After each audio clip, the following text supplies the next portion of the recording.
Pen drive ಸ್ಫೋಟದ ಪರಿಣಾಮಗಳು ಹೊರಬರ್ತಾ ಇದ್ದಾವೆ. Pen drive ಸ್ಫೋಟಕ್ಕೆ ಕೋಟಿ ಕೋಟಿ ಹಣ ಖರ್ಚಾಗಿದೆ.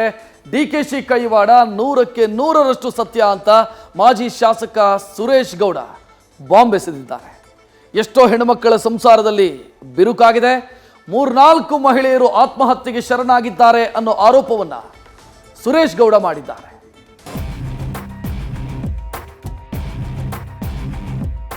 ಈಗಾಗಲೇ ಎಷ್ಟೋ ಜನ ಹೆಣ್ಮಕ್ಳು ಸಂಸಾರದಲ್ಲಿ ಬಿರುಕು 3-4 ಸೂಸೈಡ್ಗಳು ಆಗಿದೆ ಅಂತಕ್ಕಂಥದ್ದು ಸಹ ಬರ್ತಾ ಇದೆ.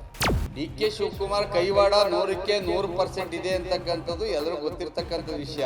ಬೇರೆಯವರಿಗೆ ಏನಾಗಿದೆ, ಕಾಂಗ್ರೆಸ್ ಪಕ್ಷದಲ್ಲೇ ನಾಯಕತ್ವಕ್ಕೋಸ್ಕರ ಕಿತ್ತಾಟ ನಡೀತಾ ಇದೆ.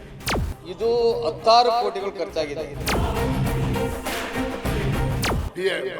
ನಮ್ಮ ನಾಗಮಂಗಲದ ಮಾಜಿ ಶಾಸಕರು ಕೋಟಿಗಳು ತಗೊಂಡು ರೂಢಿ ಇದೆ. ಎಲ್ಲ ಬಹುತೇಕ ಮನುಷ್ಯ ಪ್ರಾಣಿಯಾಗಿ ಹುಟ್ಟಲೇಬಾರ್ದಂತ ಒಂದು ಯಾವ್ದಾದ್ರು ವ್ಯಕ್ತಿ ಇದ್ರೆ ಈ ಒಬ್ಬ ವ್ಯಕ್ತಿ. ಇವತ್ತು ಬಹುತೇಕ ಡಿ.ಕೆ. ಶಿವಕುಮಾರ್ ಅವ್ರನ್ನ ಮುಗಿಸ್ಲಿಕ್ಕೂ ಇವರು ಬೇರೆಯವರಿಂದ ಕಾಂಟ್ರಾಕ್ಟ್ ತಗೊಂಡಿದ್ದಾರೆ. ಅವರು ಎಷ್ಟು ಬೇಕಾದ್ರೂ ಮಾತಾಡ್ತಾರೆ. ನಾನು ಅವ್ರ ಬಗ್ಗೆ ಅಷ್ಟೊಂದು ದೊಡ್ಡ ಲೀಡರ್ ಬಗ್ಗೆ ಮಾತಾಡೋ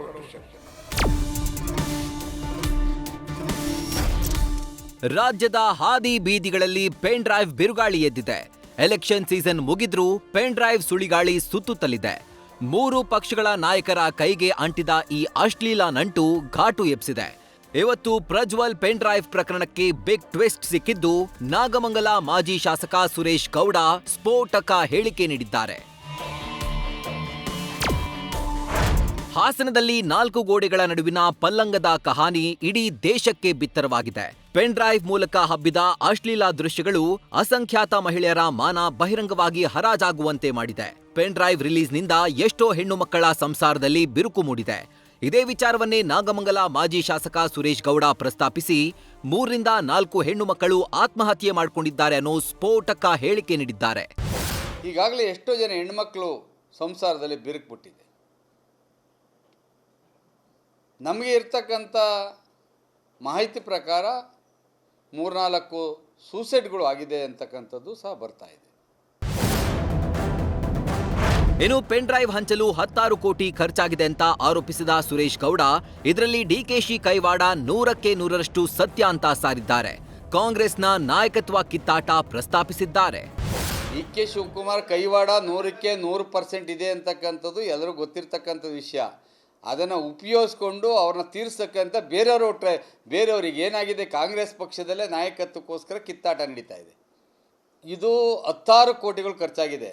ಅದರಲ್ಲಿ ಇವ್ರಿಗೊಂದು 5 ಕೋಟಿ ಯಾವ ವಿಷಯಕ್ಕೆ ಕೊಟ್ಟಿದ್ದಾರೆ? ಪೆನ್ ಡ್ರೈವ್ ಕೊಂಡ್ಕೊಳ್ಳೋದಕ್ಕೋಸ್ಕರ ಕೊಟ್ಟಿದ್ರಾ, ಮಾರ್ಫಿಂಗ್ ಮಾಡೋಕ್ಕೆ ಕೊಡಿಸಿದ್ರಾ, ಅಥವಾ ಮತ್ತೊಂದು ಮಾಡೋಕ್ಕೆ ಕೊಟ್ಟಿದ್ರಾ? ಅದನ್ನು ಕೊಟ್ಟವ್ರು ಹೇಳಬೇಕು, ಈಸ್ಕೊಂಡವ್ರು ಹೇಳಬೇಕು. ಇನ್ನು ಪೆನ್ ಡ್ರೈವ್ ಕೇಸ್ನ ಕೆಲಸಕ್ಕೆ ಶಿವರಾಮೇಗೌಡ ಒಬ್ಬ ಏಜೆಂಟ್ ಅಂತ ಕರೆದ ಸುರೇಶ್ ಗೌಡ ಇದಕ್ಕಾಗಿ 5 ಕೋಟಿ ಹಣ ಪಡೆದಿದ್ದಾರೆ.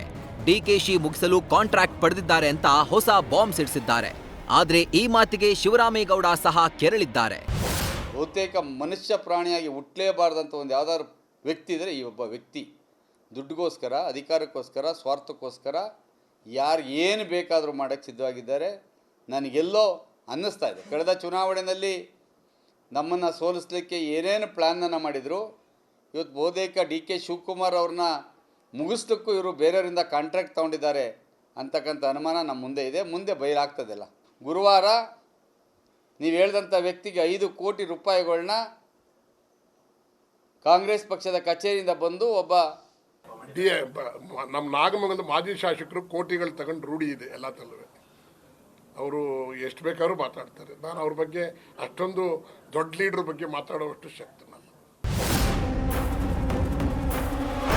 ಒಟ್ಟಾರೆ ಪೆನ್ ಡ್ರೈವ್ ಕೇಸ್ ಪ್ರತಿದಿನ ಟ್ವಿಸ್ಟ್ ಮೇಲೆ ಟ್ವಿಸ್ಟ್ ಪಡಿತಾ ಇದ್ದು, ಏಟು ಎದುರೇಟಿನ ಬಾಣ ಪ್ರಯೋಗವಾಗ್ತಿದೆ.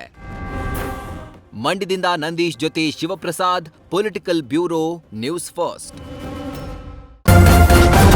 ನ್ಯೂಸ್ ಫಸ್ಟ್ ನಿರ್ಭೀತಿಯಿಂದ ನಿಮ್ಮ ಪರವಾಗಿ.